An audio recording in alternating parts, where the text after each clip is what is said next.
నమశంకరాయ.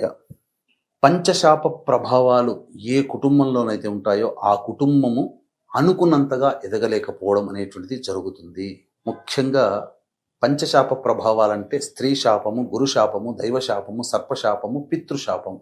ఈ శాప ప్రభావాన్ని ఎలా గుర్తిస్తాము అనంటే, ఎవరి కుటుంబంలోనైతే తండ్రి లేదా భర్త వైపు 6 తరాలు, తల్లి లేదా భార్య వైపు 3 తరాలలో దుర్మరణాలు అంటే road accident, fire accident, suicide attempt, నదిలో బావిలో పడి చనిపోవడం, ఇంట్లోంచి వెళ్ళిపోవడం, liver failure, kidney failure, cancer, పెరాలిసిస్తో చనిపోవడం, అలాగే పిండ ప్రదానాలు చేయలేకపోవడం, అల్పాయుష్షు అనగా 60 సంవత్సరాల లోపల కుటుంబ సభ్యులు ఎలాగైనా మరణించినా, కుటుంబ సభ్యుల మధ్య అవగాహన లేకపోయినా, పిండ ప్రదానాలు పెట్టకపోయినా ఇవన్నీ పంచశాప ప్రభావాలు కుటుంబంలో ఉన్నట్టే లెక్క.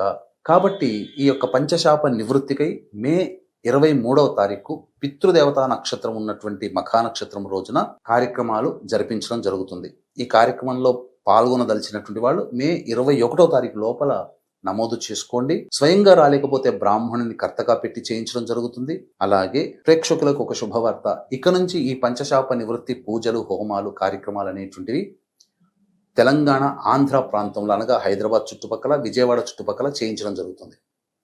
ఈ మార్పును కూడా గమనించి అవకాశం ఉన్నవాళ్ళు స్క్రీన్పై కనిపిస్తున్న నెంబర్కి కాంటాక్ట్ చేసి మీ గోత్రనామాదులు నమోదు చేసుకోవచ్చు.